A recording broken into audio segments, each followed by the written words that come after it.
Okay, so I'm going to finish off with our weekly analysis. Just a reminder of the legend. So in the right hand axis column, black numbers, they are trend lines, support and resistance levels. Pink numbers I sort of identified as breakout levels. The claret numbers are horizontal levels where either I see it as a support or resistance level, or it's based on sort of double or triple tops or bottoms. Below are the pivot points, they're in there. Also make a note of the Fibonacci colours because there's a few of them this week. And here's the first one. So we've got the daily for the Dow. Always start with the stocks. So I've got resistance at 35,068. Then I've got resistance at 34,658.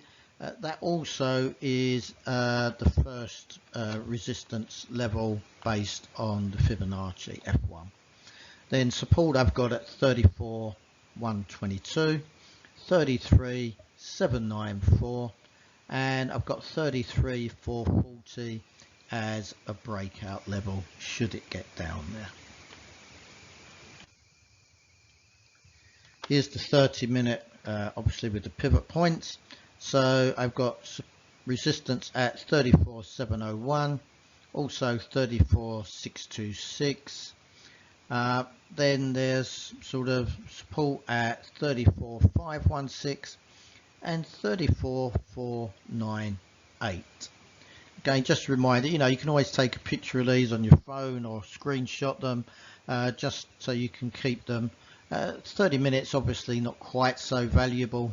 They are early in the week, but as markets move, not so much. But the dailies, a lot of them will just keep holding in until obviously those major levels are broken. So now we're moving on to the S&P. So I've got resistance at 45.23.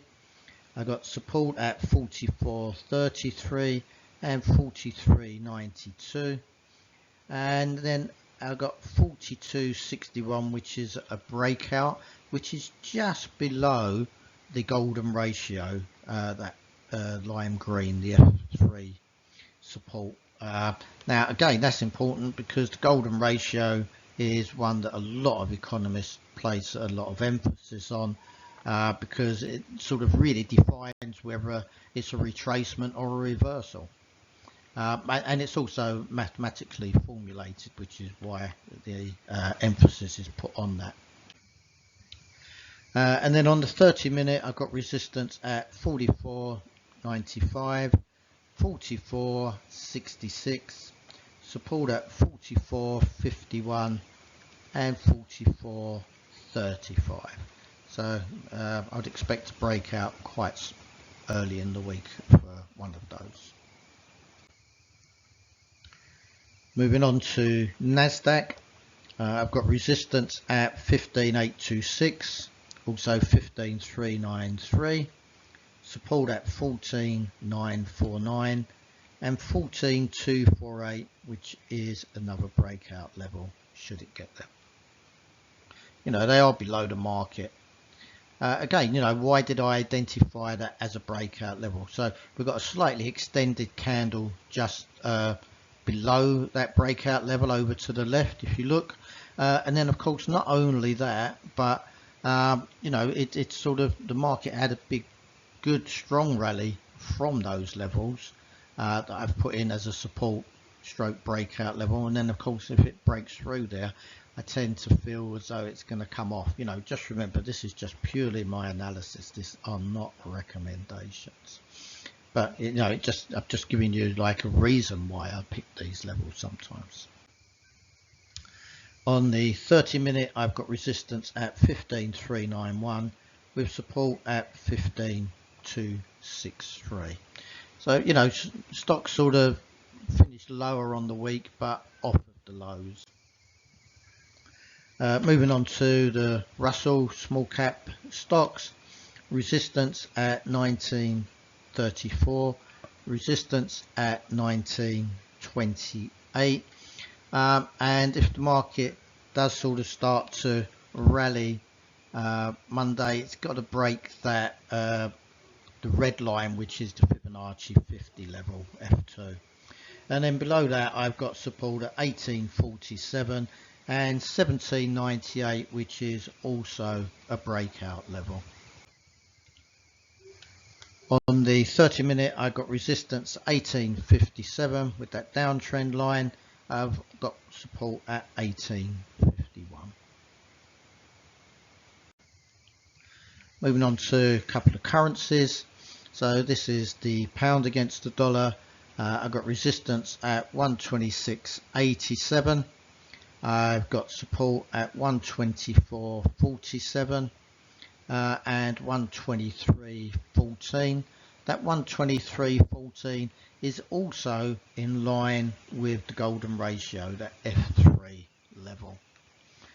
So again, just keep an eye on that. That could become a major level this week, especially with inflation data coming out in the US and earnings data coming out in the UK, wages data, that is.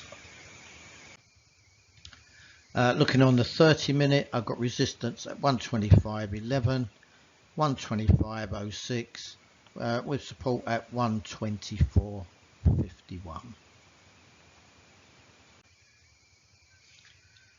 Moving on to the euro against the dollar, I've got resistance at 111.78 and 109.06. I've got support at F1, so the first Fibonacci support level, blue line, which is 107.00, and below that I've got support at 106.98.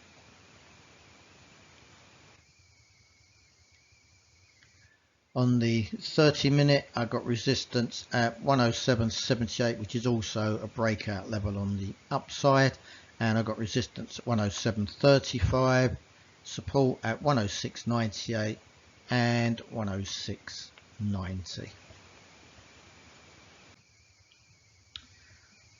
Looking at crypto, looking at Bitcoin, I've got resistance at 30,270 with support at 25,305 and 23,955, which again is another one of those breakout levels should it get down and below that.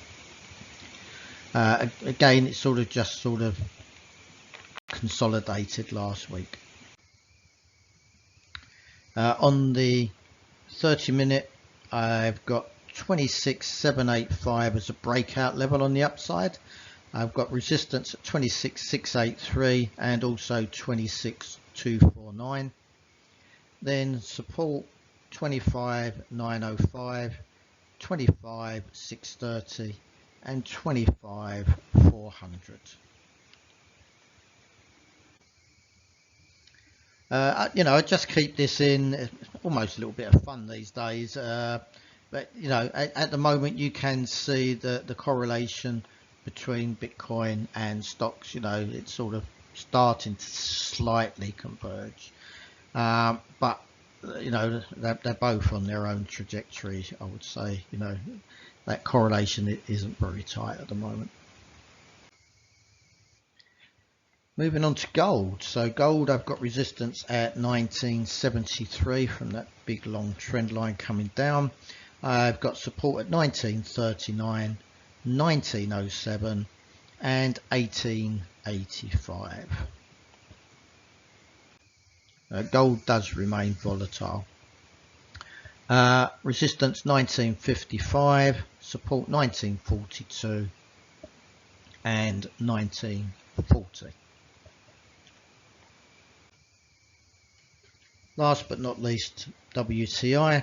So, those OPEC cuts seem to be working their magic a little bit more now. So I've got resistance at 88.19. I've got support at 79.77. And then if that magic sort of suddenly pops, then I've got 77.61 as a breakout level, should it get through there. And finally, the 30-minute chart. where I see resistance at 88.22 and 88.07, support at 86.45 and 84.61. And you know, you can see on Friday that it really nicely rejected the S1 level. Okay, so just a final reminder of our services. Apart from obviously what we do here for you guys to help you prepare for the week ahead, we also provide a daily newsletter. You know, that's got sort of global headlines, so it helps you catch up from what's happened overnight. Also, we include not just the global headlines, but my views are there if they're worth anything, and also we go much deeper into a lot of those headlines as well with full articles. We do one-day workshops, so if you're thinking about trading as a career, then it's great to sort of attend one of those just to see if it's going to be for you.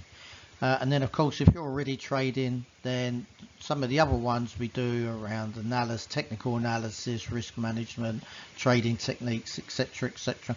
We can help you by passing some of that knowledge on to you from those, hopefully to accelerate your trading skills and you know, get you to that next level, which we're all obviously always aiming for. If you want to get into trading, then we've got 1 week courses. You know, by the end of it, you're going to feel confident, competent.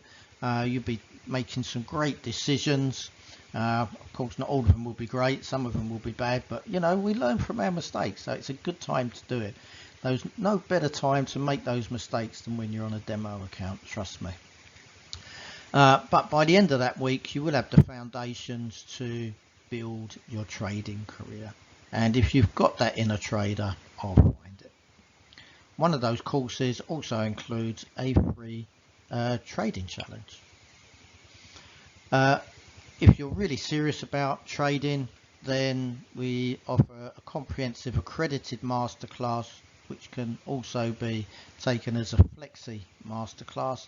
And these are designed to provide you with all that fundamental knowledge as well as the trading tools that you're going to need to navigate any market in any market conditions, and also any asset class, which is again really important.